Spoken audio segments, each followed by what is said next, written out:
Veuillez vous lever.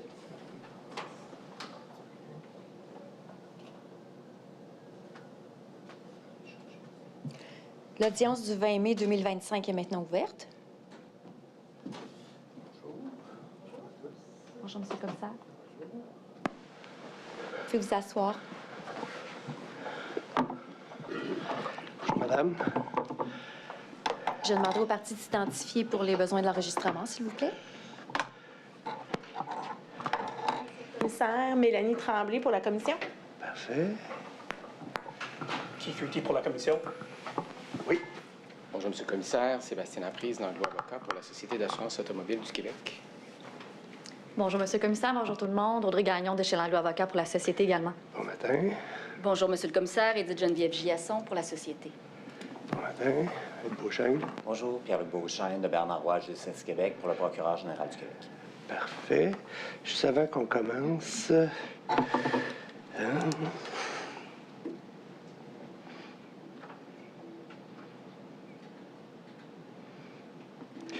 Alors, je vais...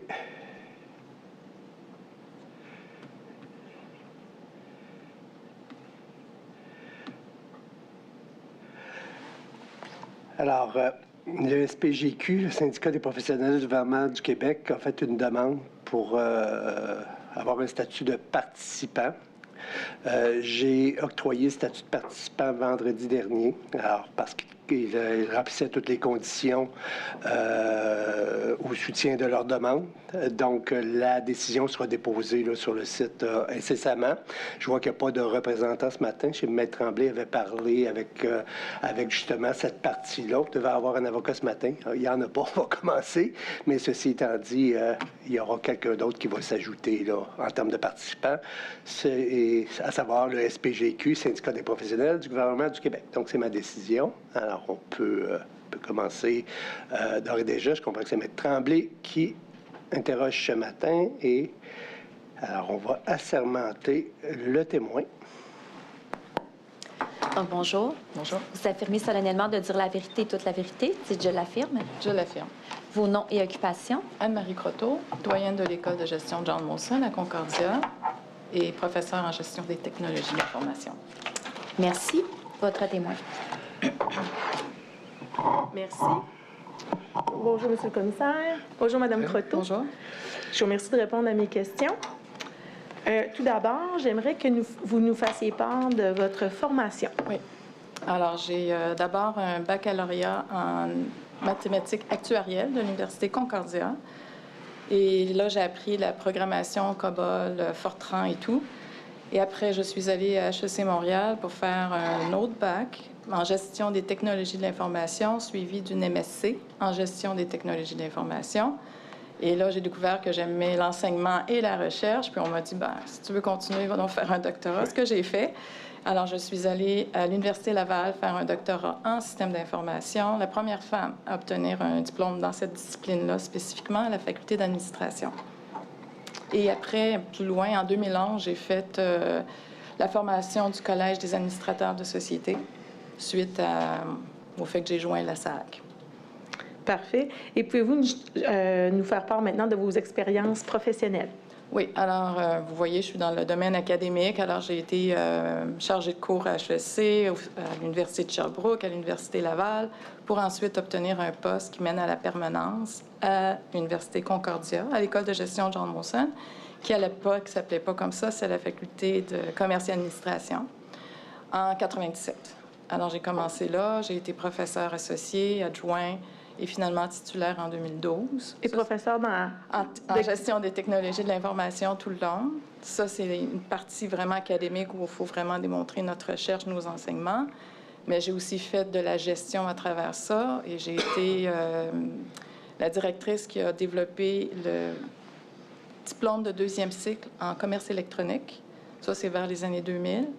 Pour ensuite être directrice du Executive MBA pendant 4 ans, de 2007 à 2010-11, pour finalement être vice-doyenne pendant 5 ans à l'École de gestion John Molson.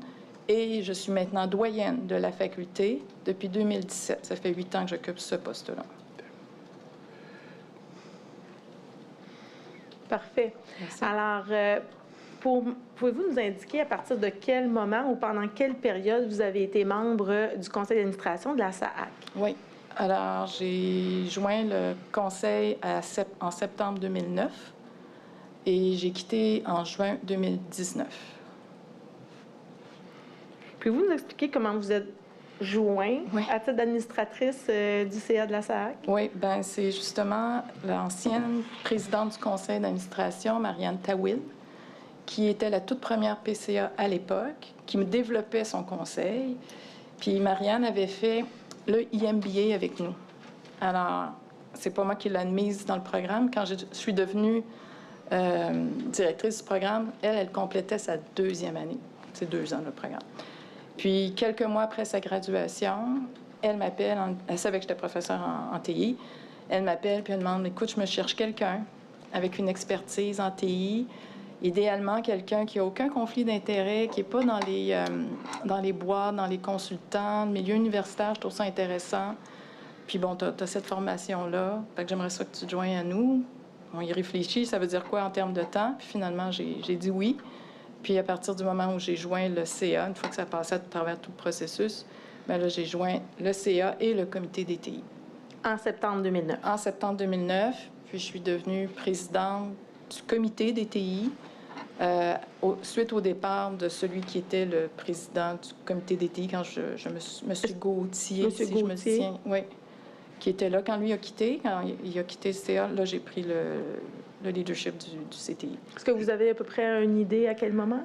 Ça serait en 2011, probablement septembre 2011. Là, Parfait. habituellement, ça va avec le cycle. Oui. Et au moment où vous joignez le conseil d'administration de Oui. la SAAC, quelle est votre expérience comme administratrice d'un CA? Bien, au niveau de l'université, on fait beaucoup de comités. On a beaucoup de gestion à l'interne. Là. Il y a le Sénat, le comité facultaire. Fait que ça, c'est très... Mais c'est procédural. Fait que je suis habituée à ça. Mais j'avais aussi fait le CA de la CPE de mon garçon, la commission, l'école. J'avais fait le comité de parents de l'école de mon garçon. Alors, j'avais pris cette expérience-là. Combiner les deux, bien, ça amène un certain niveau de gouvernance, puis je trouvais ça intéressant. Fait que c'est un domaine qui m'intéressait.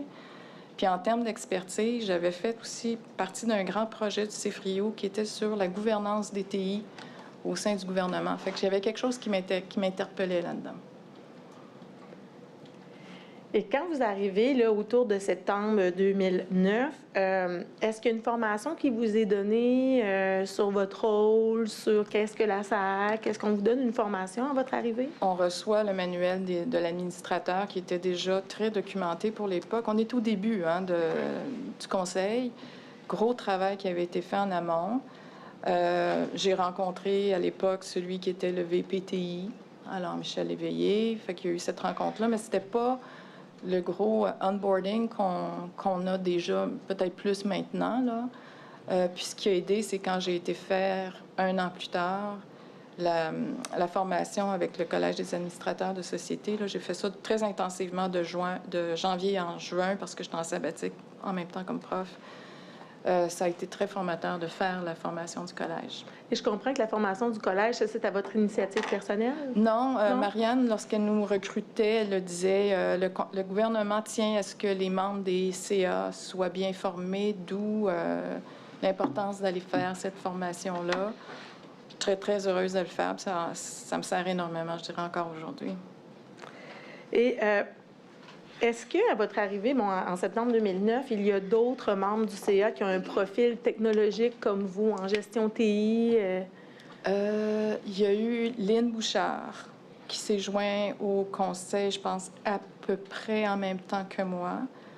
Lynn Bouchard, c'est aussi une professeure en technologie de l'information. D'ailleurs, quand j'ai fait mon doctorat, elle était sur ma thèse, sur mon comité de thèse. On se connaissait de là, mais c'est pas parce que j'ai pas dit « va chercher Lynn », ça donne comme ça. Puis elle avait quitté l'Université Laval pour être dans le milieu professionnel. Là, elle a fait la consultation, puis après, elle s'est retrouvée à Sherbrooke, de retour en milieu universitaire. Mais c'est quelqu'un qui vient vraiment des TI, qui a fait à la fois l'université et la consultation. Et outre Mme Bouchard, est-ce qu'il y a d'autres personnes de mémoire? De là, mémoire, il y a eu M. Caron qui était là aussi, qui arrivait de chez IBM, si je me souviens bien, puis qui avait fait des commissions scolaires. Je me suis pas sûre. Mais M. Caron, oui. Alors nous, le comité au départ, c'était certainement M. Caron, Lynn Bouchard, Ida, il y avait une autre dame qui était là. Puis c'était à peu près nous, avec M. Gauthier à l'époque. Quand vous parlez du comité, ça, c'est le comité TI. TI, oui. Parfait. Je vais y Oui, arriver, ça ne sera d'accord. pas tellement long. En 2009, à votre arrivée sur le conseil d'administration, donc pas sur le comité, mais sur le CA, Oui. vous êtes à peu près combien de membres, est-ce que vous vous rappelez? C'était toujours autour de 10 à 12 personnes. Je dirais 12 personnes, c'est peut-être le... C'était assez constant. C'était une personne quittait lorsqu'elle était remplacée. Fait que, tu sais, c'était assez... je pense que C'était des c'était cycles de combien de temps quand ils étaient remplacés, vous souvenez-vous? c'était du 3 à 4 ans. 3 à 4 ans? Oui, en moyenne, Oui. là, oui. Et puis, est-ce que vous vous rappelez qui étaient les membres du CA à votre arrivée? Oui. Il y avait 2 avocates, Céline Garneau, Marie-Carole Thériault. Et la présidente? Ah, ou la le présidente, président? c'était toujours... Ah, la présidente, quand je suis arrivée... Excusez, c'était votre question, la présidente? Excusez. Non, c'était les membres, mais c'est moi qui Oui. la reprécise OK, maintenant. oui. C'était M. Arbour qui était à l'époque PDG, ou PDC, qui appelle à la SAAC. Et après, pas longtemps après, ça a été Nathalie Tremblay, qui a été nommée présidente et chef de la direction. Et moi, j'ai fait tout mon mandat sous Nathalie Tremblay. J'ai pas connu les autres PCD. Et au CA, qui Oui. est le président du CA à votre arrivée? C'était Marianne Tawil. Marianne Tawil. Oui. Parfait. Et quand vous arrivez, je comprends que ben, vous avez l'expérience que vous nous dites, c'est-à-dire professionnelle, où vous êtes appelé à être dans des rencontres où c'est plus structuré, Oui.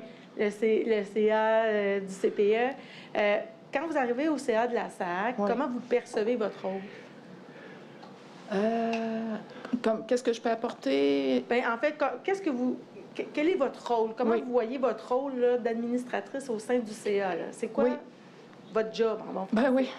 Ben, c'est de s'assurer que les orientations stratégiques de la société sont bien définies et maintenues. On est aussi fiduciaire, alors s'assurer que ce qui doit être fait, les budgets, les embauches nécessaires.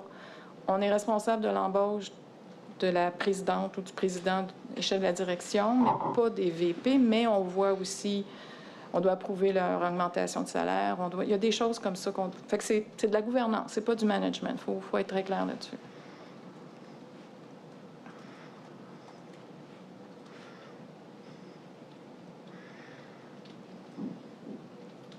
Je sais que des collègues l'ont mentionné dans les audiences avant vous, mais pouvez-vous nous, de mémoire, là, quand vous arrivez, là, la fréquence des rencontres du CA, c'est à peu près quoi? Une dizaine de fois. Non, 7 à 8 fois officiellement. Il y avait peut-être des comités supplémentaires à l'occasion, là, mais je pense que 8 fois, je regardais, là, j'ai pris le temps de regarder les calendriers que j'avais vers la fin, puis il n'y en avait pas pendant l'été. Juin, juillet, il n'y en avait pas. Puis souvent, novembre, il n'y en avait pas. Mais le reste du temps, il y en avait une par mois. Et vous avez été là 10 ans, vous Oui. avez siégé une dizaine d'années. Est-ce que vous diriez que la fréquence a pas mal toujours été la même Oui. là, durant ces 10 Oui, années-là? oui, oui. Vous nous avez parlé de comités. Vous avez Oui. parlé notamment du comité TI. Pouvez-vous nous expliquer un peu c'est quoi le rôle des comités? Là, je comprends que c'est le comité TI, Oui. mais versus le rôle du CA. Oui. C'est quoi la différence? Bien, l'analyse des dossiers se fait en profondeur, se fait d'abord au niveau des comités. C'est eux qui font le travail, entre guillemets, d'analyser, de poser des questions. Puis s'il y a une recommandation à faire, ben c'est le président, la présidente du comité qui dit, ben le comité s'est réuni, nous proposons au CA d'entériner cette proposition, mais là, il peut y avoir une conversation au niveau du CA avant de faire d'approuver la recommandation. Fait que c'est du travail. Des fois, c'est aussi juste de nous informer, de venir chercher notre input, qu'est-ce que vous en pensez, on s'en va vers ça, est-ce qu'on est dans la bonne direction? Mais souvent, c'est pour nous tenir au courant des grands dossiers qui les interpellent, qui éventuellement va avoir besoin aussi de l'approbation du CA. Alors, il ne faut pas tomber dans... Surtout en TI, il faut éviter de devenir un bureau de projet pour le CA. Ça, je l'ai toujours dit, c'est une position de gouvernance, c'est pas une position de gestion.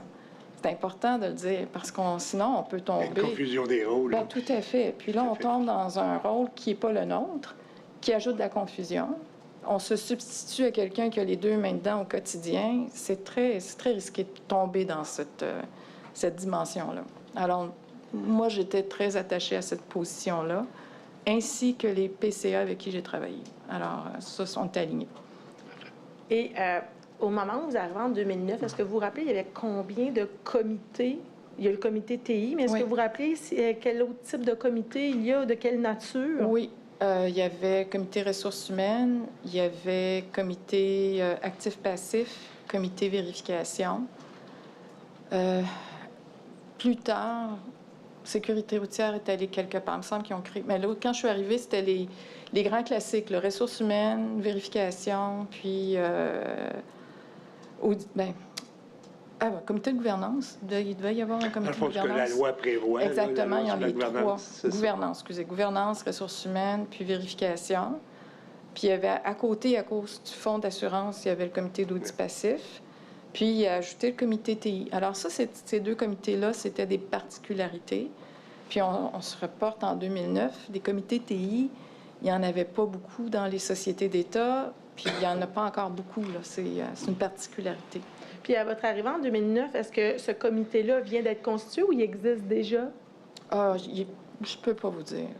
J'imagine qu'il existait déjà, mais je peux pas vous dire. Ça va. Et qui détermine qui fera partie de quel comité? Oui. Bien, c'est surtout la prérogative du PCA, de la PCA. Et souvent, c'est travaillé à travers le comité de gouvernance, qui souvent fait le travail de comment va le conseil, est-ce qu'on a besoin de comité, est-ce que les gens sont bien placés dans les comités. La PCA va être là pour en parler.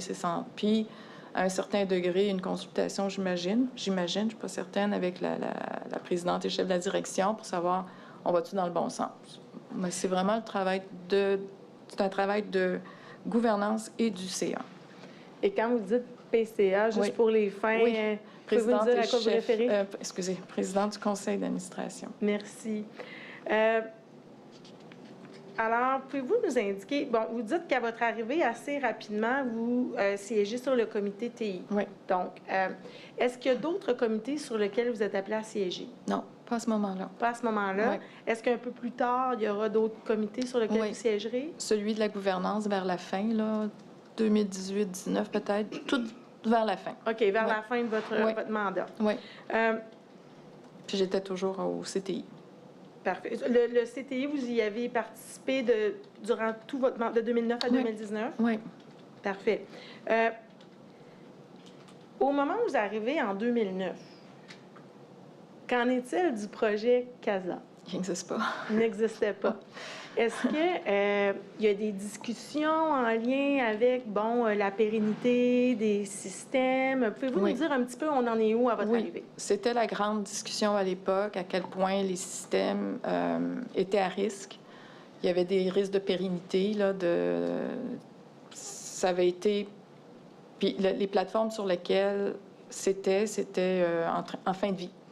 C'est ce que je cherchais comme expression, là. Alors, il y avait vraiment ce qu'ils appellent le IDMS, là. On parlait toujours de comment on va faire pour se remettre à jour, qu'est-ce qu'on doit faire avec cette gestion des données, c'est important. Les serveurs sont en train de... Tout était en train de... Je ne peux pas dire flancher parce qu'il n'aurait pas laissé ça flancher, mais il ne fallait pas laisser aller plus longtemps. C'était vraiment le message. Donc, c'est comment on peut se repositionner pour faire en sorte qu'on se modernise, puis qu'on ne reste plus où est-ce qu'on en est, être à risque des fournisseurs qui nous disent il vous reste 2 ans sur ça ou 3 ans là-dessus. Bien, à un moment donné, tu te dis écoute, il faut que je fasse quelque chose. Fait que c'était vraiment l'État. De 2009? Oui. De 2009. Ah oui, oui. Et qui est le VP TI au moment de Oui. votre arrivée? Michel Léveillé.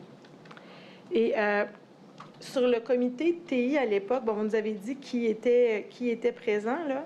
Pouvez-vous nous indiquer c'était quoi la fréquence à cette époque-là de vos rencontres au CTI? Oui. De mémoire, puis de façon générale, la façon de procéder, c'était que le comité se rencontrait une semaine avant chaque CA, en général. C'était le modus operandi, là, qui était... Ça nous donnait le temps, si on avait des questions ou des modifications à faire aux présentations, d'aller plus loin. La permanence pouvait revenir avec des réponses qu'ils pouvaient donner au niveau du CA. Mais c'était à peu près la façon que ça marchait. Donc, c'était des... Ça a été comme ça presque jusqu'à la fin. Donc, Oui. c'est quasi le même nombre que Oui. les rencontres Oui. du conseil en lui-même. Oui.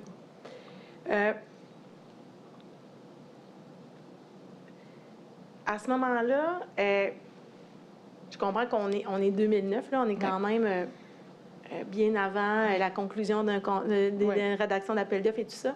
Mais est-ce qu'il y a des éléments qui sont envisagés, des solutions qui sont envisagées justement pour les systèmes qui sont en désuétude, là? C'est quoi l'issue des discussions à ce moment-là? On en est où? C'est pas clair dans mon esprit. Il n'y avait pas encore d'identification. Il faut un PGI. On n'était pas encore dans cet axe de pensée-là ou dans cette école de pensée-là. Mais on savait, ça m'appelle de mémoire, là, je suis vraiment de mémoire. Exactement. C'était très technologique à l'époque. C'était plus, les serveurs sont en train de tomber, il faut trouver une solution, puis le software ne fonctionne plus, on peut-tu faire quelque chose? Tu sais, c'était, dans cet axe-là, c'était moins affaire que technologique comme préoccupation. Puis peut-être que c'était correct à l'époque, c'était le CTI, etc., mais il y a eu un shift. Après, on va en parler, j'imagine. Là. Puis est-ce que c'est qui vous rapporte cette information-là essentiellement? Michel Éveillé, oui. Le VPTI. Le VPTI, exactement. Et à quel moment vous diriez qu'on ça commence à se clarifier? C'est-à-dire, bon, il faut moderniser notre système, que là, on commence à réfléchir à, bon, faudrait entre une solution maison, est-ce qu'on va un PGU? Oui. À quel moment que ça, de mémoire? Là? Oui, de mémoire. Ce que je retiens, c'est à la nomination de Nathalie Tremblay. On sait à peu près à quel moment? Il me semble qu'elle est arrivée en 2000... Pas longtemps après là, que je suis arrivée. 2011, peut-être? 2000... Puis c'est quelqu'un de la SAAC. Là. Elle a fait... C'est une personne qui a travaillé dans la fonction publique toute sa vie, CPA de formation, qui est nommée... Elle était déjà VP à la SAAC quand je suis arrivée. Elle est finalement nommée présidente et chef de la direction. Je pense qu'elle avait déjà sa vision des besoins de la SAAC, puis c'était clair dans sa tête qu'il fallait avoir des solutions d'affaires et les TI suivront.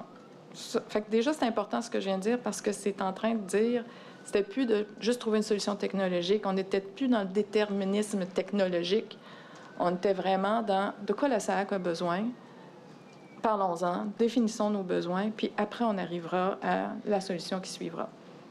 Fait que c'est important comme cheminement qui fait qu'au départ, à la retraite de Michel Léveillé...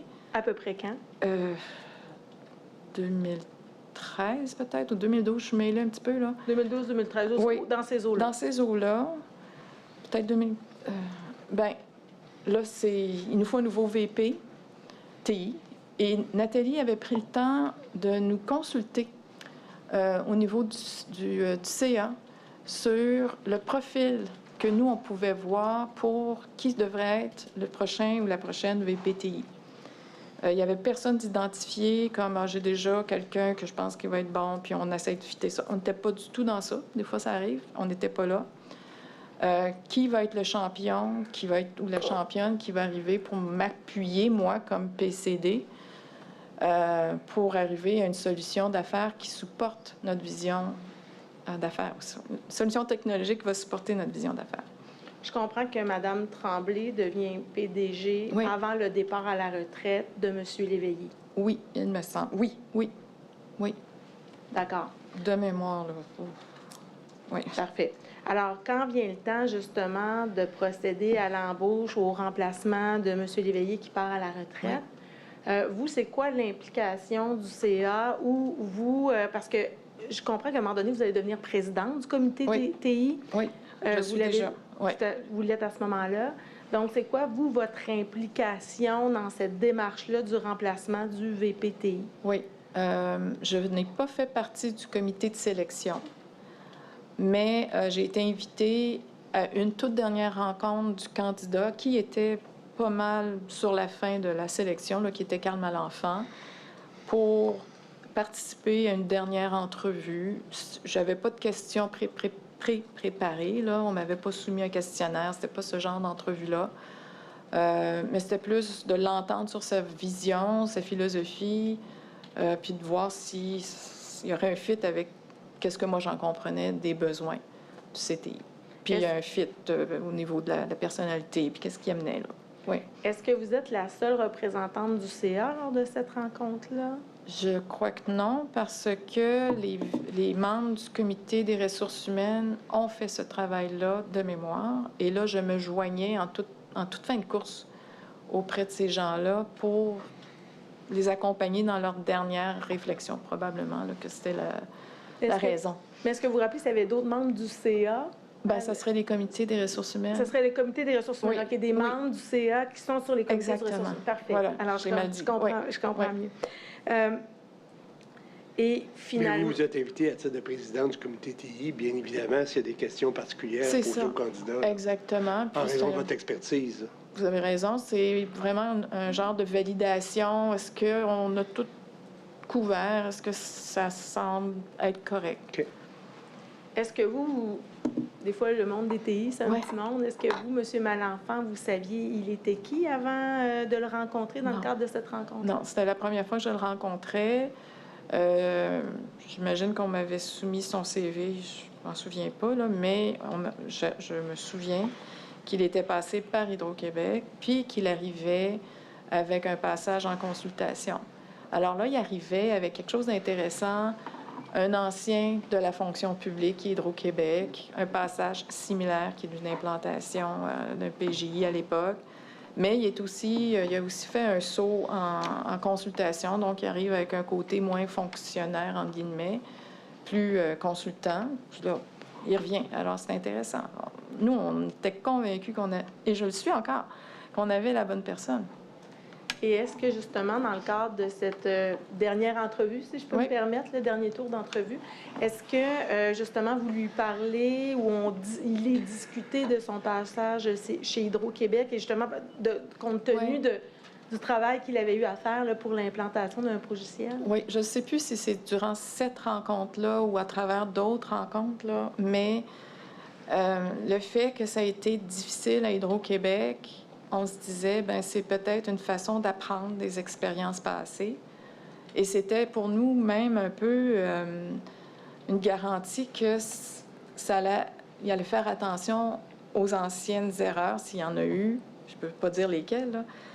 S'il y en a eu aussi. Mais c'est une façon de se dire, bien, quelqu'un qui a ce passage-là, puis je l'entends, où il y a quelqu'un qui disait, j'ai eu des couteaux dans le dos, puis j'ai eu des blessures, puis là, je suis capable de passer à d'autres choses. Tu sais, c'était... Mais là, je me souviens plus si c'était à cette rencontre-là ou dans mes discussions avec lui. Là, Et quand vous dites un passage difficile ou vous dites les erreurs, vous n'avez pas le détail, mais est-ce que vous vous rappelez ce qui a été discuté justement de ce qui avait été plus difficile dans cette transformation-là? Non.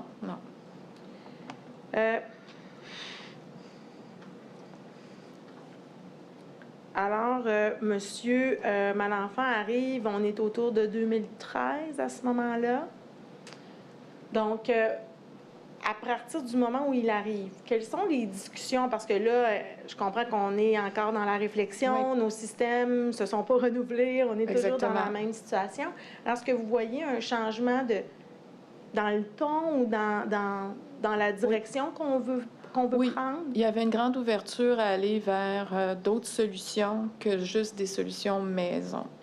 D'où les PGI, là. C'était pas attaché à une solution plus qu'une autre. C'est une philosophie.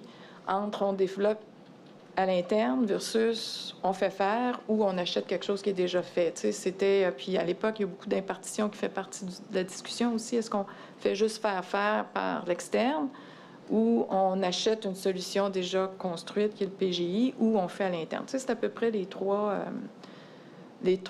écoles qui existent, puis qui sont discutées à l'époque.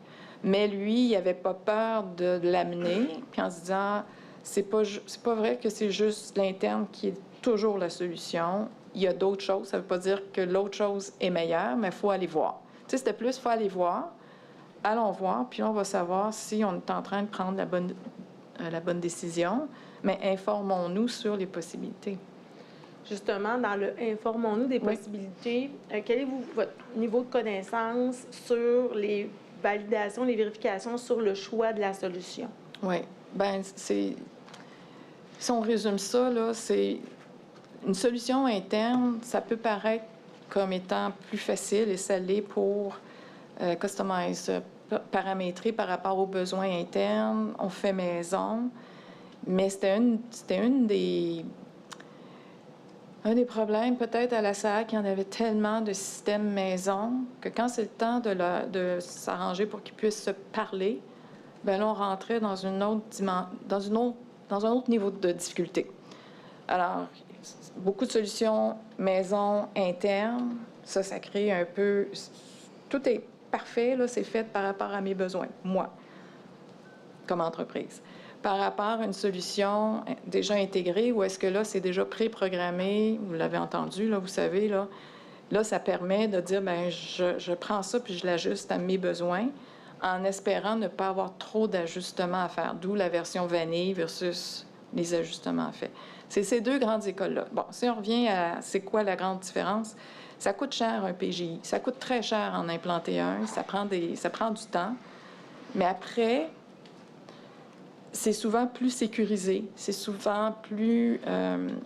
lorsque c'est le temps de faire évoluer cette solution-là, ça continue de coûter cher parce qu'il faut payer pour les mises à jour puis tout ça, mais le risque est moindre que des solutions qui ont été faites maison puis qui évoluent peut-être pas à la bonne vitesse, puis on ne sait plus qui fait quoi, puis quel système est responsable de quoi.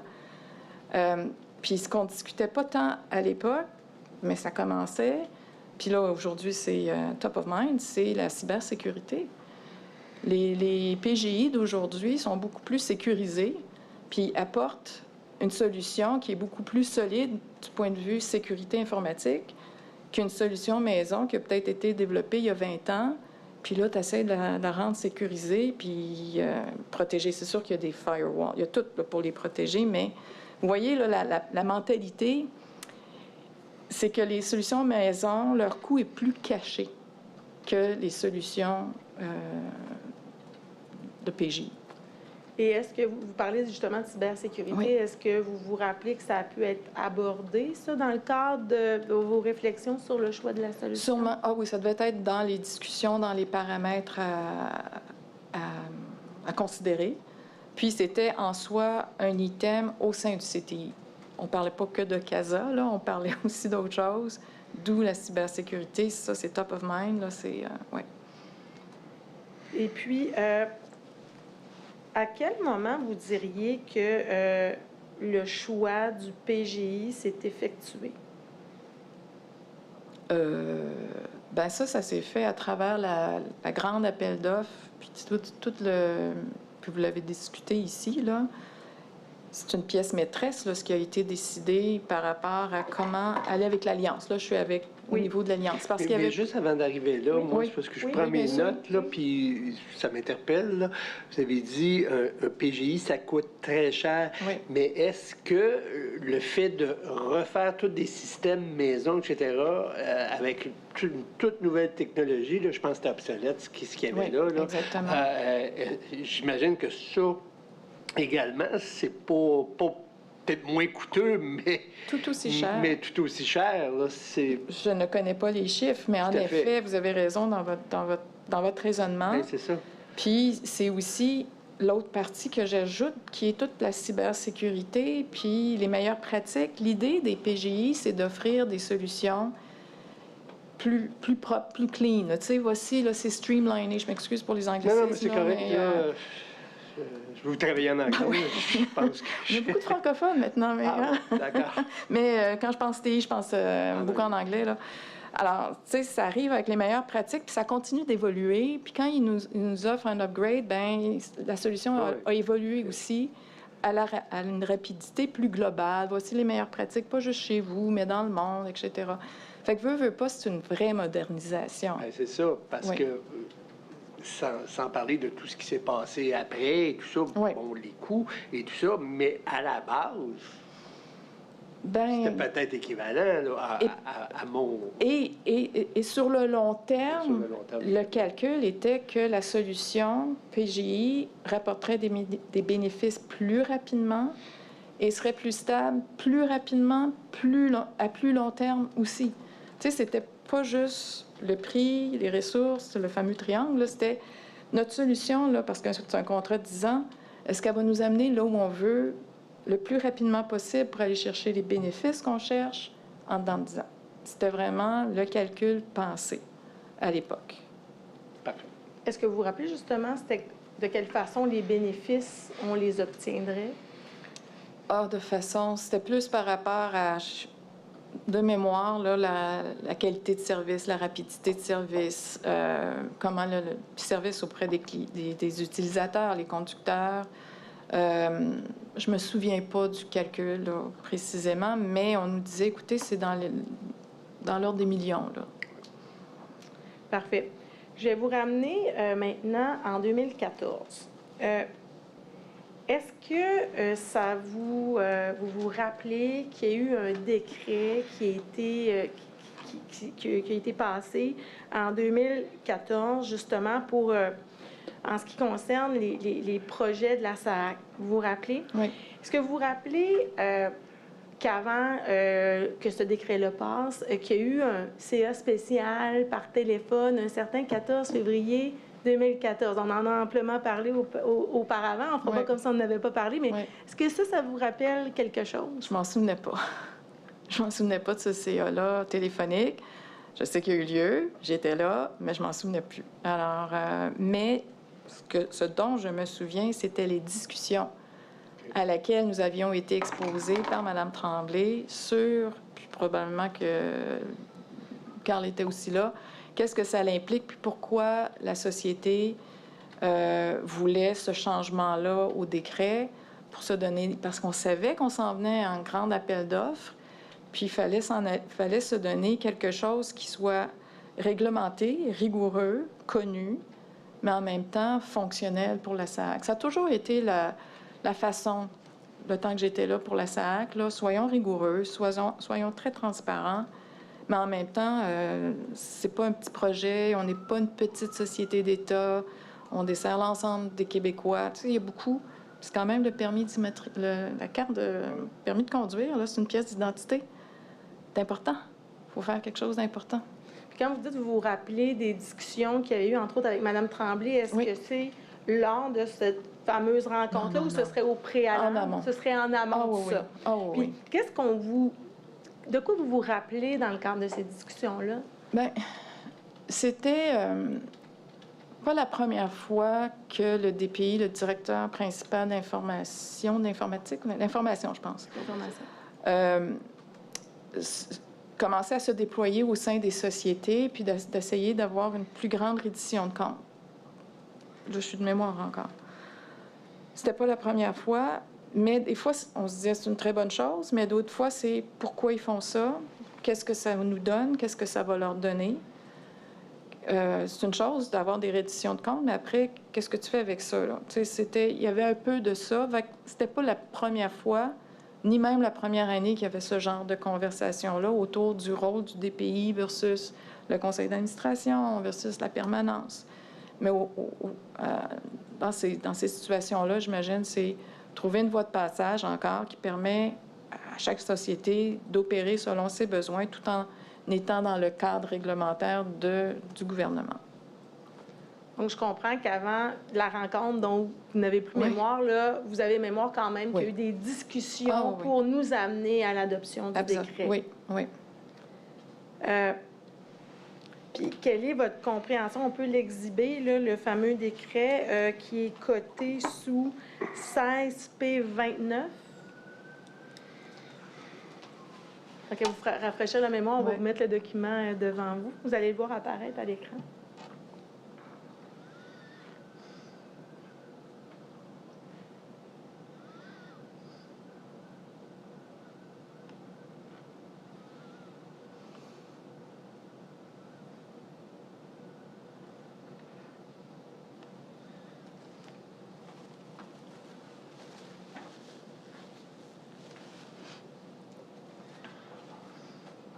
sera pas tellement long. Ah, voilà. OK.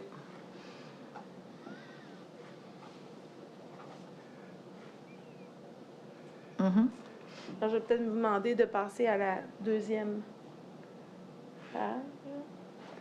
Alors, en haut à gauche.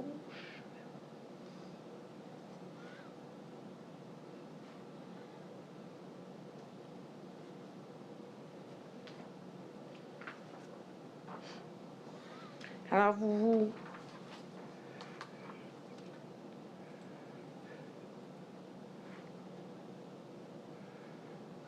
Ça va? Oui. Est-ce que vous vous rappelez à l'époque, bon, quand il y a le CA du 14 février 2014, je dis, bon, je n'avais pas souvenir. Est-ce que vous vous rappelez avoir vu le document qu'on a montré devant vous, là, le fameux décret? Est-ce que vous vous rappelez qu'après qu'il ait été adopté, il vous a été présenté? Je m'en souviens pas. OK. Est-ce que, bon, vous savez que ça existait, que Oui, la SAAC avait droit Oui. à des allègements? Oui. C'était quoi votre compréhension de cette décision-là du gouvernement, là, de ce décret-là? C'est quoi votre compréhension? Évidemment, vous, là, je comprends que vous n'êtes pas juriste, Oui. mais votre compréhension de ce que ça impliquait pour la SAAC? Oui. Je voudrais juste qu'on le remette à l'écran. Moi, j'aurais une question sur un Oui. des attendus à Mme Croteau. Ah, Donc, je vais vous laisser aller, là, Maître Tremblay, mais c'est pour ça que j'aimerais d'avoir que Mme Croteau l'ait à l'écran. Quand on va en appel d'offres, c'est toujours qualité. Après, c'est l'enveloppe prix. Puis là, c'est meilleure qualité au moins cher possible. Mais des fois, on ne se retrouve pas toujours avec les bonnes solutions. Je pense qu'il y avait un peu de ça dans la pensée à l'époque. Avant le CT qui va arriver. Oui.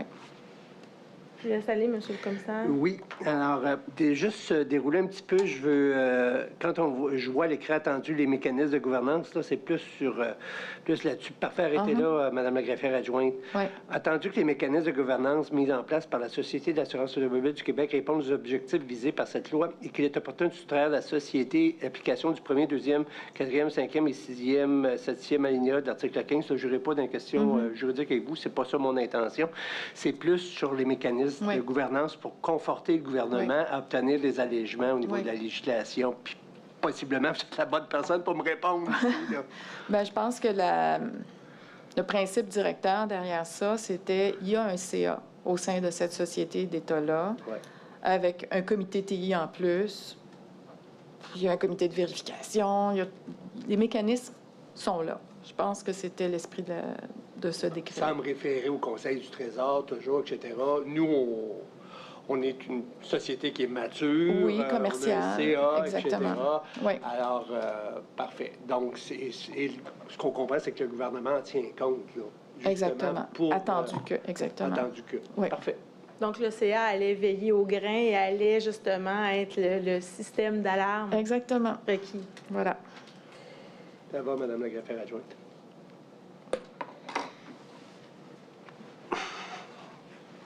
Par la suite, je vais vous amener... On arrive au choix du PGI. OK. On va arriver au choix du PGI. Ça, vous arrivez, attendez, juste avant qu'on arrive là, je vais demander à ce qu'on vous exhibe la pièce 17P31, s'il vous plaît.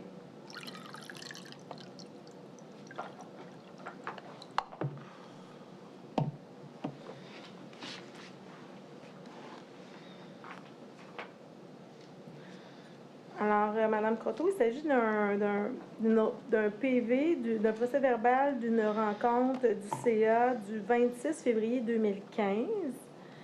Quand on le déroule, on voit que vous semblez y être présente dans les noms. Oui. Alors, je vous amènerai, s'il vous plaît, Madame la greffière adjointe, à la page 4.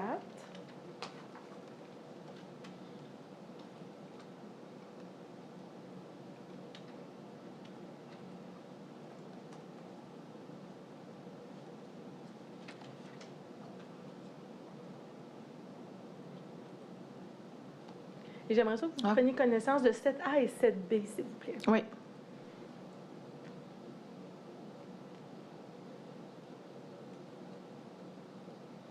Mhm.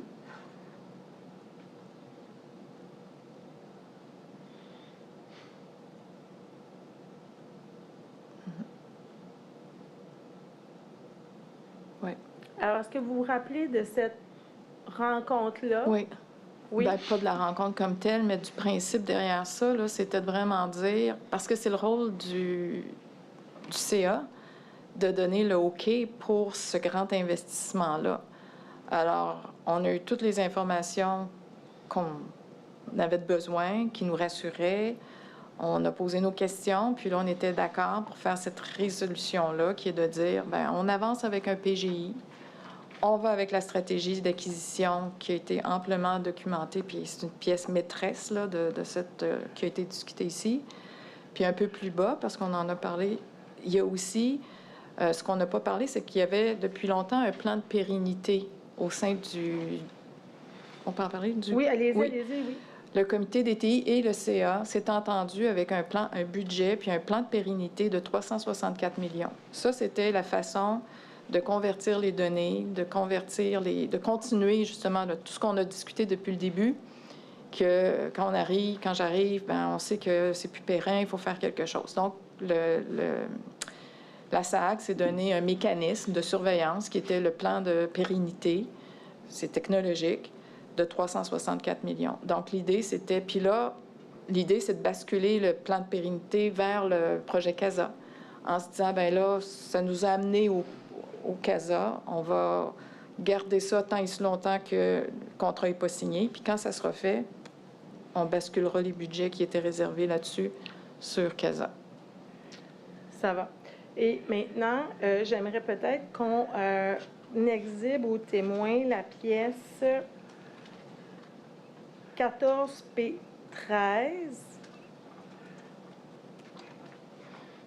qui est le CT.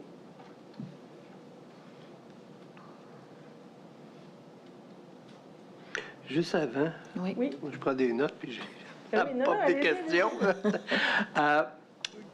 Alors là, on adopte l'idée là, d'aller vers un PGI lors de la réunion du 26 février 2015. Saviez-vous si, hormis Hydro-Québec, là, mais là, je parle à mon experte en TI ici, etc., si ça avait fait, un PGI avait fait ses preuves ailleurs à votre connaissance? Ah oui, les PGI, il y en a plusieurs. Oui, comme c'est des exemples, j'aimerais, là, peut-être Ben, des bons exemples. on en a un à l'université.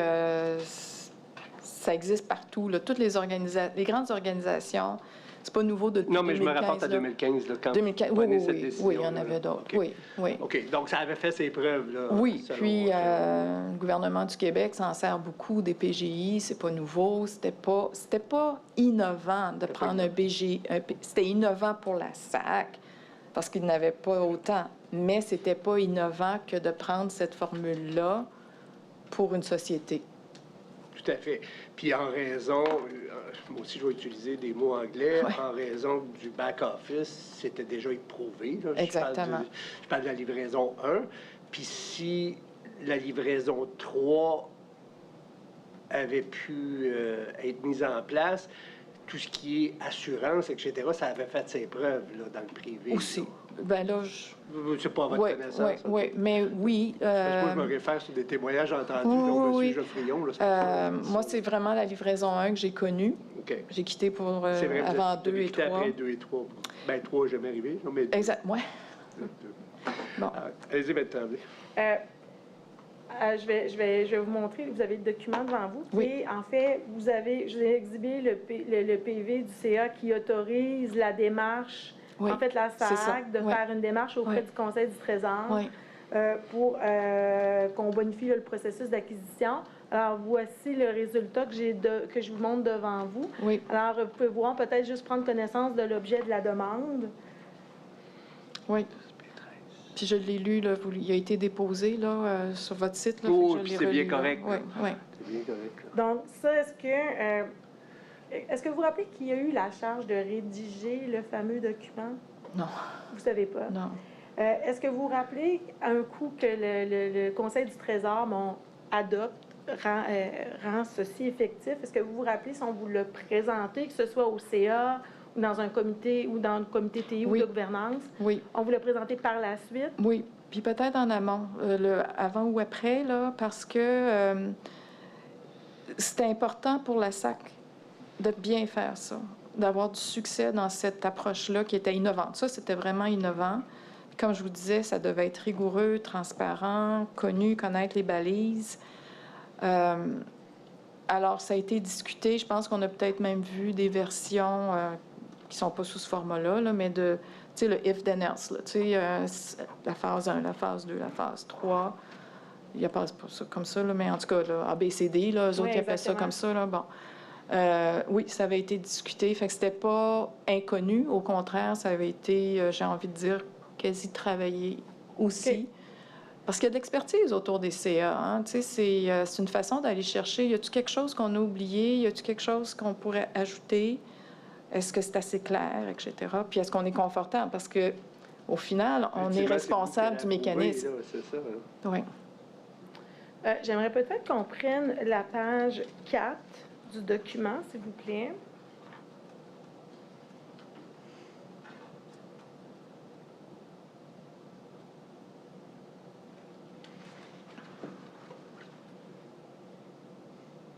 J'aimerais qu'on descende à la portion H, mais qu'on descende juste avant la partie 5. Alors, le dernier paragraphe. Alors, je vais vous demander d'en prendre connaissance. Le contrat est pris La payé. société, le dernier paragraphe commence de la société signera. Oui.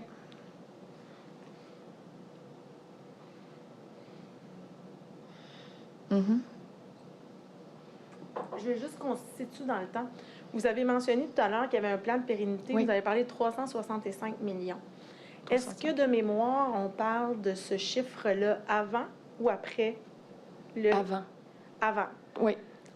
Donc, il est inscrit 200 millions Oui. à ce document-là. Est-ce qu'il y a une raison pour laquelle, bon, c'est pas le fameux 365? Est-ce que ça comprenait tout ce contrat-là ou le 365 comprenait également une portion qui était peut-être pas prévue au contrat? Est-ce que vous êtes capable de nous l'expliquer? Je suis pas capable de vous l'expliquer.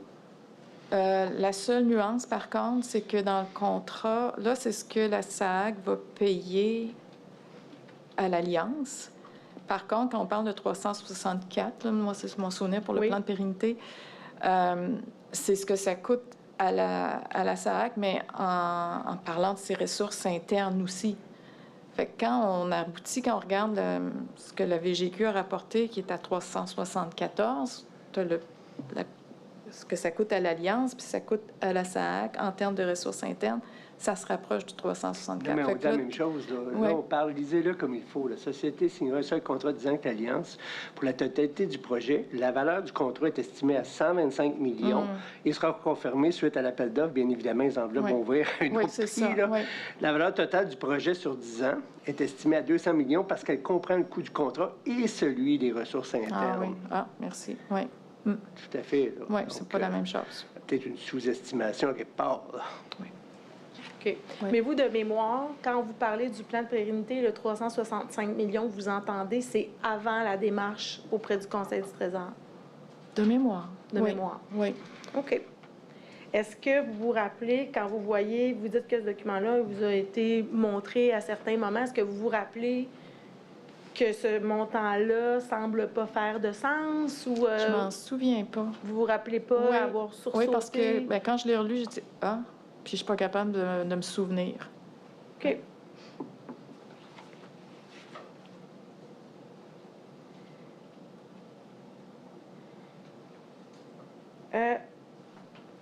Alors là, il y a un choix d'y aller avec un logiciel. Oui.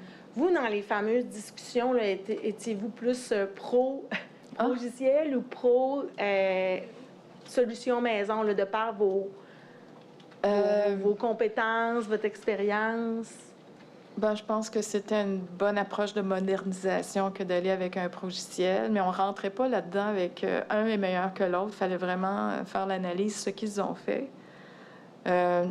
Ma position était plus connaissez vos besoins, connaissez vos besoins, connaissez vos besoins avant d'aller en appel d'offres. c'est essentiel. Sinon, on se fait driver par ce que le logiciel offre plutôt que d'arriver à notre besoin comme tel, comme organisation. C'était plus ça là, qui était notre discours. Et justement, dans l'évaluation des besoins. Oui. Alors là, on a décidé d'y aller avec un logiciel, Oui. on a la décision du Conseil du Trésor. Oui. Alors, justement, dans l'analyse des besoins, quelle est l'implication du CA ou du comité TI dans cette analyse-là? On ne peut pas s'impliquer dans ce genre d'analyse-là. On ne peut pas aller dans cette opération. Ça serait se tromper dans notre rôle. Par contre, c'était de s'assurer que les besoins étaient bien définis, que le travail se faisait correctement, que... Je vais rappeler une des choses. J'entends encore Nathalie Tremblay dire on va faire attention, parce qu'on lui demandait comment ça va, comment ça se passe. Puis elle insistait pour dire qu'elle insistait auprès de ses équipes pour éviter d'aller dans « tac à faire, on va faire plus ». Tu sais, c'est quoi qu'on doit remplacer, c'est quoi qu'on doit faire pour garder ça à l'intérieur du budget puis des balises qui avaient été données. Elle était très, très, très solide là-dessus. Là. On n'en fera pas du temps qu'à faire. Là. Tu sais, Puis dans cette portion-là du projet CASA, dans l'analyse des besoins, j'entends, est-ce que les comptes rendus, justement, de ce qui était fait pour arriver à l'analyse des besoins, est-ce que c'était plus Mme Tremblay qui faisait rapport au CA ou c'était plus M. Malenfant ou quelqu'un d'autre? Pas mal les deux. C'était pas mal les deux? Pas mal les deux. On sentait que Mme Tremblay était très, très, très impliquée dans ce projet-là. C'est un projet qui lui tenait à cœur. Ça vient de sa vision aussi, de dire on a des problèmes, des besoins d'affaires, on se trouve la bonne solution. Puis elle est bien accompagnée par son VPTI. Fait que c'est un facteur critique de succès que d'avoir l'implication de la haute direction dans ces grands projets-là. Si on a une PDG qui ne se préoccupe pas de ça, qui se dit que ça se passe bien, puis qui ne s'implique pas, on n'envoie pas le bon message aux équipes. Puis nous, ça nous rassurait de voir à quel point elle était impliquée, puis à quel point elle tenait à ce que ça fonctionne bien. Puis, qui pouvez-vous identifier comme étant votre perception du leader du projet? Plus Mme Tremblay, plus l'équipe de M. Malenfant, le duo? C'était pas mal un duo. C'était un duo? Mais c'était pas un projet que... Ah, je corrige. Nous, c'est sûr qu'au CTI, on voyait M. Malenfant. Donc, c'était ce rapport-là. Mais les autres VP qui étaient impliqués dans les besoins d'affaires, donc... parce que le premier module, là, c'est finances et ressources humaines. Bien, ces VP-là aussi étaient très impliqués. Ils ne venaient pas nécessairement systématiquement au CTI, au comité des TI, mais ils pouvaient très bien venir peut-être dans d'autres comités puis faire leur propre rapport par rapport. Ça se peut. Je suis peut-être trop vite dans votre... Non, allez-y. Je me souviens d'une rencontre où on avait eu tous les membres du CA qui avait eu lieu dans les bureaux de la SAAC. Tous les membres du CA avec tous les membres de la haute direction, les VP, Mme Tremblay, qui étaient venus nous montrer leur rêve de ce que serait la nouvelle mouture SAAC, de quoi ça aurait de l'air, de quoi le web aurait de l'air, quels seraient les... Puis ce qui nous permettait à nous, comme membres du CA, de voir à quel point ils se sentaient propriétaires de leur parti, puis qu'ils étaient aussi cohérents comme équipe. Tu sais, c'est un peu do they own it, ce qu'ils font ensemble. C'était rassurant. On avait l'impression, là, c'était comme super stimulant de voir que c'était une entreprise là, que tout le monde prenait ensemble. Là. Puis encore là, je fais appel à votre mémoire. Oui. C'est un exercice de mémoire beaucoup aujourd'hui. Est-ce que vous vous rappelez, on se situe à peu près quand dans cette fameuse rencontre on vous présente ça? Écoutez, je suis pas capable. Je me suis posé la question. Je nous vois, là. Je nous vois. Ça fait que est-ce que vous dites c'est avant l'appel d'offres, probablement? J'ai l'impression... Je sais pas. Vous savez pas? Je me souvenais même plus des dates de quand est-ce qu'on a signé CASA puis quand est-ce qu'on a été en appel d'offres. Là. Je me souvenais plus de ces dates-là. Fait que je suis pas capable de vous situer. Et est-ce que... je comprends que cette présentation-là, elle est faite au CA et non pas au CTI. Exactement, oui. OK. Oui. Et est-ce que... comme vous étiez présidente du CTI, quand on est justement dans l'évaluation des besoins, Est-ce que vous avez... C'est qui vraiment qui fait les présentations au CTI de cette portion-là d'évaluation? C'est Carl Malenfant. C'est M. Malenfant. Puis quand il y avait un dossier plus particulier, je vais pour en nommer un, supposons la sécurité informatique, bien, il y avait peut-être lieu d'inviter son responsable. Mais c'était pas systématique. Mais il n'hésitait pas à venir accompagner du bon porteur de ballon quand c'était important pour l'ensemble, parce que c'est pas juste Casa, là, M. Malenfant. Puis c'était correct. Puis nous, on aimait ça. Ça nous permettait de voir qui était potentiellement la relève, parce que ça aussi, ça fait partie de la responsabilité d'un conseil d'administration, de voir qui sera une succession potentielle, puis à quel point il y a de la profondeur en dessous des équipes. Alors, c'est un bon exercice de gouvernance que de venir avec quelques personnes, pas tout le temps, se présenter au CA ou au CTI. Je vais faire une parenthèse, là, mais...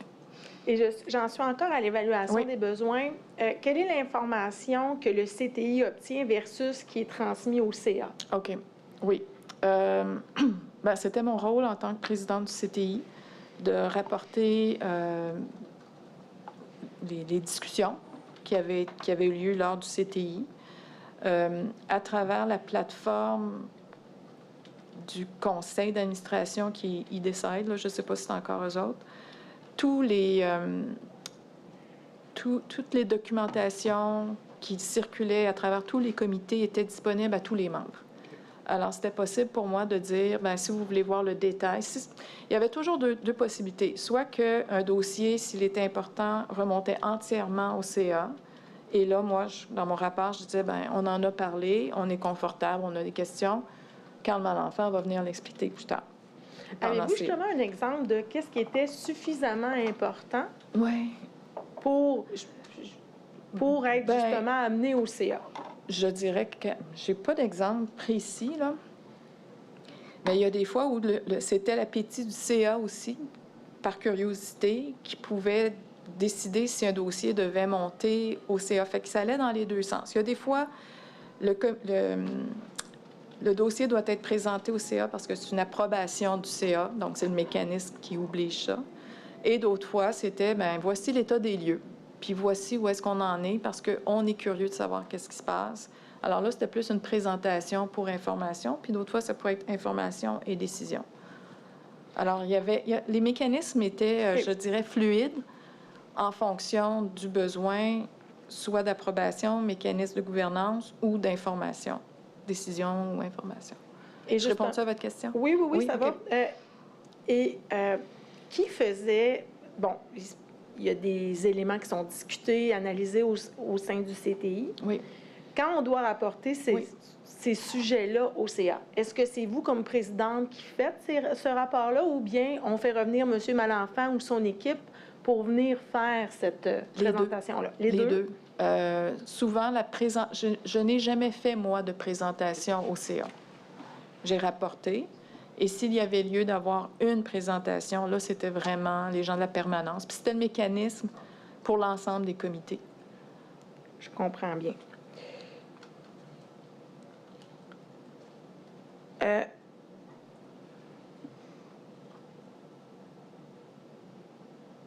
On a entendu parler, je ne sais pas si vous avez entendu, on a eu la chance d'entendre Mme Corinne Charette jeudi dernier.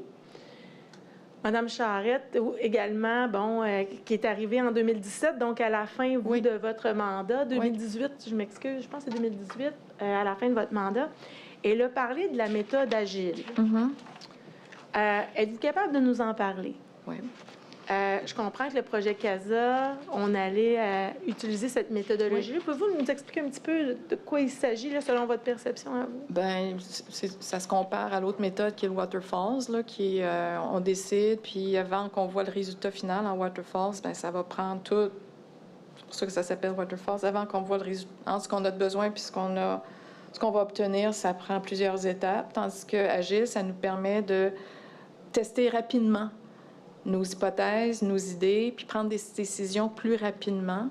C'est pas loin d'une méthode prototypage, là. Tu sais, c'est pas du prototypage, mais ça se ressemble dans le sens qu'on est capable les équipes, je reprends ça. La méthode agile, c'est que c'est plus juste une décision technologique, c'est aussi les gens d'affaires qui travaillent étroitement avec les gens en TI. Et là, supposons, il y a un développement qui se fait, puis ils sont capables, les gens de TI sont capables d'aller voir les gens d'affaires rapidement, puis leur dire, bien, est-ce que c'est vraiment ça qu'on doit mettre? C'est ça votre décision? On va la mettre, on va la tester, puis on va voir le résultat rapidement, plutôt que de dire, bien, vous m'avez dit ça il y a 5 mois, moi je l'ai programmé, puis 5 ans plus tard, voici le résultat. J'exagère, c'est épouvantable, mais je viens de faire le... Ça nous permet de nous réagir Tout au de fur et à mesure. Exactement. Est-ce que je peux bien Puis vulgariser? l'avantage de ça, c'est que ça permet aux gens d'affaires d'être plus impliqués dès le départ et au cours du processus comme tel. C'est plus moderne, encore une fois. Puis ça aussi, c'est un autre changement pour la SAAC. C'est une autre approche c'est une gestion de changement importante. Moi, j'avais visité les bureaux à un moment donné. Carl m'avait fait visiter pour voir, ben regarde, là, Quel bureau de... à la SAAC à Québec, là, sur son étage, pour permettre aux gens d'être ensemble. Donc, c'est des aires ouvertes quasiment comme ici. Puis là, les programmeurs sont proches des gens d'affaires. Puis souvent, pour cette méthode-là, c'est que les gens d'affaires doivent être dégagés pour être dédiés. Exactement, exactement. Puis constamment en train de dire oui, ça a de l'allure, ça n'a pas d'allure, oui, ça a de l'allure. Puis vous disiez que c'était innovant là, d'utiliser cette méthodologie. Oui.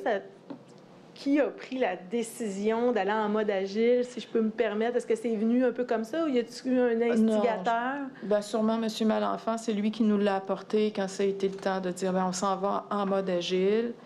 Il n'a sûrement pas fait ça juste par lui-même. Là. Il a sûrement eu des discussions auprès de ses équipes. Puis, il fallait que les gens d'affaires embarquent dans cette approche-là aussi. Puis, l'avantage, encore une fois, c'est que les besoins... Puis, quand je parle des besoins, quand on est en méthode agile, là, on est rendu aux besoins micro, là, décisionnels. Là. Tu sais, est-ce que cette valeur-là que tu veux mettre quand c'est le temps de décider de cette programmation-là ou tu préfères une autre décision? Tu sais, c'est vraiment micro. Et cette décision-là d'aller en mode agile, elle se prend quand?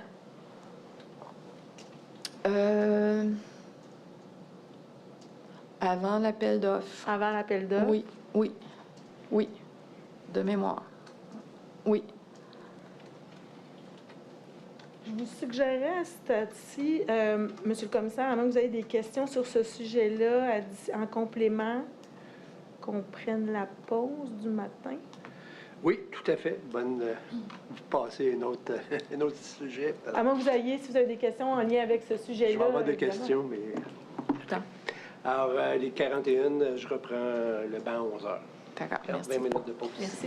Veuillez vous lever, 20 minutes de pause.